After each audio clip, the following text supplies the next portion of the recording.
welcome to the show. We're speaking with Joe Field, attorney at law. We've been talking about wills, trusts, power of attorneys, healthcare directives, codicils, transfer and death deed. Sheila's got a story we want to deal with and just get Joe's feedback on this on transfer on death deeds. So transfer of death deeds is new to a lot of people, and my dad was given my aunt's home, townhouse, and it was given to my dad and then my dad's wife. And it so happened that my dad died, and then it would have been given to his wife, who had already passed 3 years prior. So first off, we're gonna talk a little bit about how the order of things. But what I want to get out now is the transfer of death deed, according to Joe, it was a slick deal. Had ours worked, right? But just pay attention that when you have that transfer of death deed or any of those other documents, that if somebody does pass, please do the update as soon as possible. My dad and my aunt died 2 weeks between each other. So had it been changed when Kathy passed, we could have saved it, and it would have saved me as the personal rep a lot of grief, a lot of emotion and whatnot. And Joe knows my past story with this, but so the transfer of death deed went from my aunt to my dad and then to my dad's wife. And you know, we sold the house and all that kind of stuff. And then the title company said, wait a minute, you don't get this. It goes back to my aunt's estate. And so how does that order? Yeah. Well, I was listening carefully to your terminology. Okay. And you used the word give. Okay. And give has, it's a rather broad phrase. Give can mean deed during your lifetime, or give can mean deed through a transfer on death deed. So first I have to get clarity on Okay, that. good. That's good. So it was a transfer on death deed. It was a transfer on death deed. It yes. was a transfer from your aunt to my dad, to your dad, and then to Kathy was then listed, which was my dad's wife. Okay, wait. There was then listed. So how did he list her on the same property? So here it was. They were just looking ahead because Kathy was younger than him. Yeah. So it was assumed that he would die first. So it was going to her dad. Yeah. If he died, it would go to Kathy. As a contingent yes. beneficiary. Yes. Okay. Well, the contingent doesn't matter if the primary is alive at the time of death, then the primary inherits. Right. So with the first transfer on death deed, he's first in line. He is the presumptive owner of that property. I call presumptive because there's some paperwork you still have to file to get legal title in your name. Expressly, what you have to file is an affidavit of identity and survivorship.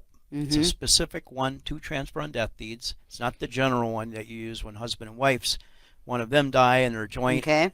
That's a different one. There's a specific affidavit of identity and survivorship that you use for TOTS. So that had to have been filed with a certified death certificate of the aunt, okay, and then if it's in that situation, there probably would also be a medical assistance clearance certificate to make sure that the aunt did not receive medical assistance for nursing home care or anything like that. Yep. Right. Once that's all filed, then legal title is established in your dad's name. Then he can re-execute or do a TOD, transfer on death deed, to deed his interest to someone else at his death. Should he choose to do that? Okay, so now the question is in this case, he died, or there was the aunt. Yeah. And then we have these contingencies. Both of those people that were listed on the transfer on death died prior to the owner of the property. Before my aunt. Prior to the aunt. So then what happens to that? Let me see. So then does it go to an estate, or does it just go back to the... Wait a minute. I thought the aunt, okay, maybe I misheard that, but the aunt, yeah, you do what I do. I actually write it all on paper. Chart it out. I have my legal pad usually, because this can get convoluted. Yes, it can get convoluted. So the way I heard originally, the aunt. So aunt was going to dad. Yep. And then if dad died first, then it would go to wife. Yep. Both wife and dad died prior to aunt. Oh. And she died 2 weeks after my dad. Doesn't matter the time. No, I know, but Oh, well, then it's divested. If there's no indication of survivors on that, if it doesn't say, I know a sloppy way to do it, it says to dad, if predeceased, to dad's wife, if predeceased. I've seen some lawyers write this, and it's poor draftsmanship, but they'll put per stirpes on a. It sounds like a medical disease, I know, but that means that the natural heirs of that person who died would inherit. Of which person? Of the, well, that's a good question because they're both gone, and it leaves some doubt as to which heirs of because there's a secondary person listed. I would say it'd be the heirs of the secondary. who in this case had 2 kids her own, so Yep. it's my 5 and then her 2 stepkids. So Right, but it would have to have expressly said that. Mm-hmm. Under probate law, if you don't use the words per stirpes under Minnesota statute, there will be a presumption that the next in line inherit. If on a deed, you guys, you're realtors, so you probably know this to some extent, but on a deed, if you list someone as joint tenants and one dies, the other one inherits 100%. Right. But if you list them as tenants in common, yep, then if one dies, it goes to their next of kin, right. and it has to be established by a probate court. So if you don't list the term tenants in common on a deed, the presumption at law is that it is tenants in common, so it would go to the natural heirs. Mm-hmm. If you use that probate sequence in a TOD, transfer on death deed, then it would mean that the heirs, in my view, this is probably subject to debate, and there'll be other attorneys probably disagree with me. There's 2 ways you go with it. There's a complete divesting of any interest to either party because they both died prior to the aunt. Mm-hmm. That actually is one I probably would lean towards more here, that there's a complete divestment.